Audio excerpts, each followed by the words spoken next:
जी, हजारी जी, संभल repeat हो जाएगा, सौहार्द बिगड़ जाएगा, मतलब हिंदू पक्ष कोर्ट ही ना जाए।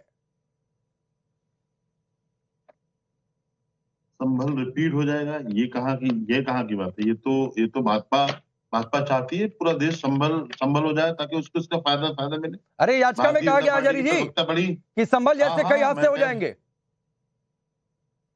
मेरी बात सुनेंगे ना? हाँ, नहीं, मैं आप ही का बात। अभी भारतीय जनता पार्टी के प्रवक्ता अभी बोल रहे थे एक बड़ी लाचारी के साथ, एक सरकार में बैठे हैं, सत्ता में बैठे हैं, और जिस तरह से बात वो कर रहे हैं, ये डराने और धमकाने की बात मत करिए कि आपके पूर्वज क्या करते थे, हमारे पूर्वज क्या कर रहे हैं, इस पे आप मत जाइए। बात करिए आज की। आज हम क्या है, कल क्या थे, इस पर आप मत जाइए। इस पर जाने के लिए बहुत कुछ आपको सुनाना पड़ेगा।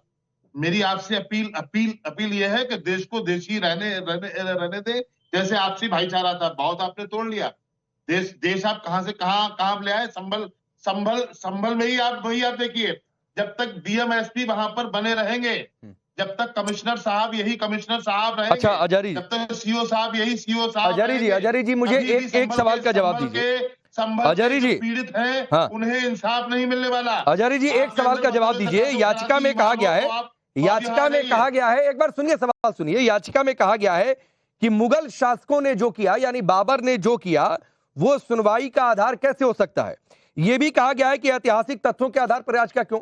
मैं कह रहा हूं चलो ठीक है आपकी दलील, पहले तो मानिए कि बाबर तोड़ा था वहां पर मंदिर, आप मानेंगे इस बात को? बिल्कुल नहीं। बाबर ने ये तो माननीय सुप्रीम कोर्ट ने कहा है, आप सुप्रीम कोर्ट को चुटला रहे हो। अरे मैं संभल का पूछ रहा हूं भाई। सुप्रीम कोर्ट ने कहा है ये सही है, साबित ही नहीं कर पाई। नहीं, मैं तो बाबरी मस्जिद की कर रहा हूं बात। अब आप बाबरी पर आपकी सुई अटक जाएगी।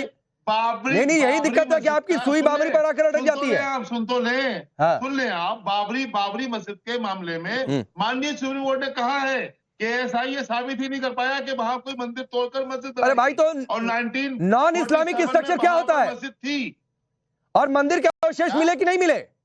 मंदिर, फिर आप 4 साल पुरानी डिबेट लेकर आ जाएंगे। अवधेश जी, ये पूरा इर्द गिर्द असगर खान से पूछे संभल, वो कहीं और चले जाएंगे। इनसे पूछे बाबर पर, तो जाकर बाबरी पर अटक जाएंगे, अयोध्या में जाकर अटक जाएंगे, पुरानी डिबेट लेकर आएंगे। लेकिन संभल का डर क्यों दिखाया जा रहा है, इस पर कोई जवाब नहीं देगा। नहीं, पहले तो वो कह रहे हैं कि आपने अगर छेड़ा है तो आपको बहुत कुछ सुनना पड़ेगा। देखो, इस प्रकार की भाषा से तो डिबेट हो नहीं सकता है।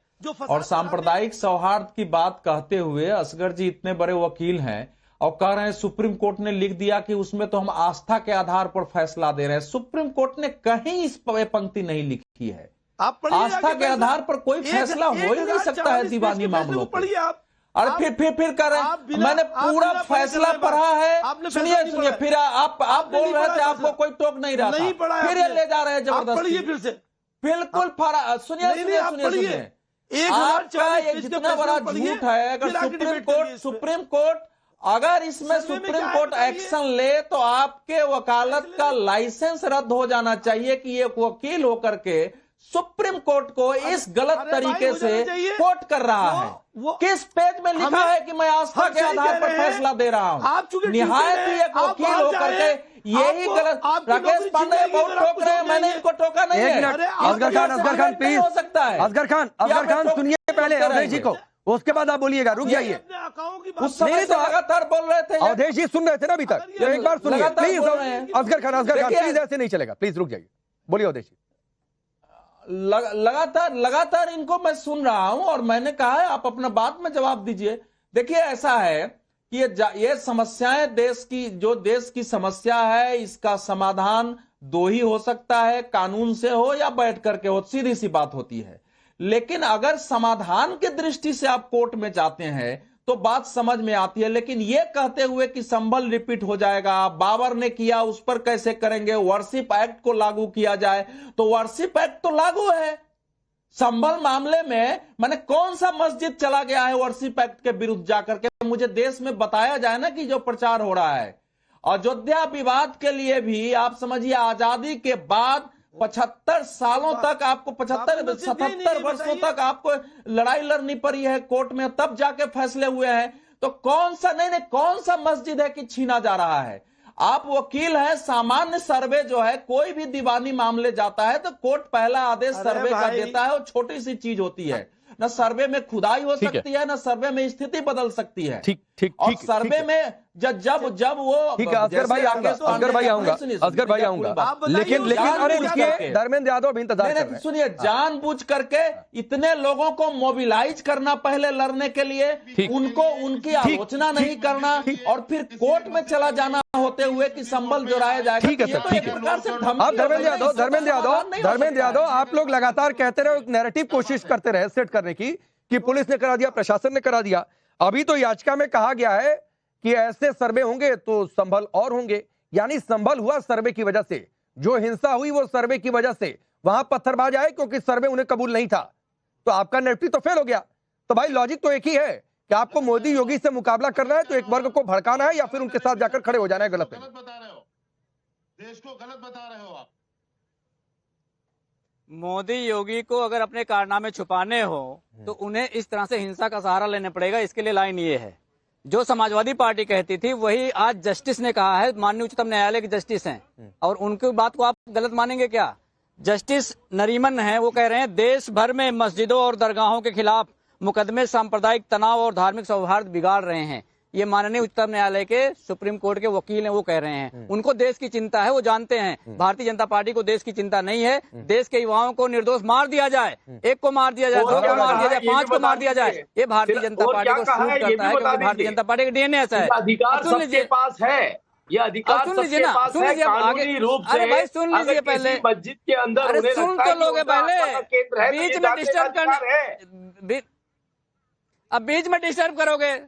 जब तर्क नहीं आता है तो आदमी इस तरह की उलझुल हरकत करने लगता है, दूसरे टर्न में बोलने लगता है।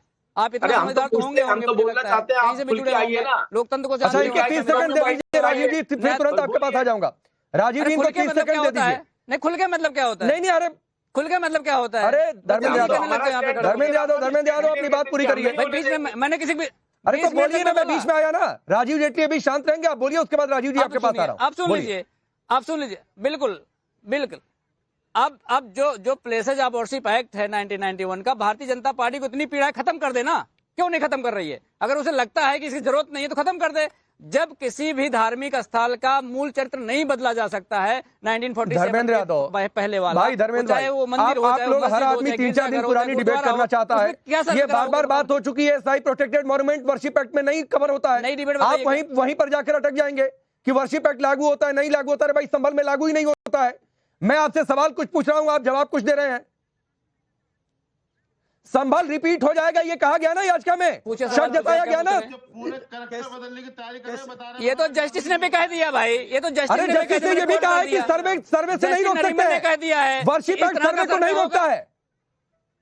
क्या नेचर है ये जानने का अधिकार हो सकता है। सर्वे रोका किसने? सर्वे हुआ नहीं था क्या? आज पहले दिन सर्वे नहीं तो कहीं ऑर्डर में लिखा था कि एक ही बार सर्वे होगा? कि नहीं हुआ था? नहीं, ऑर्डर में लिखा था कि एक ही बार सर्वे होगा।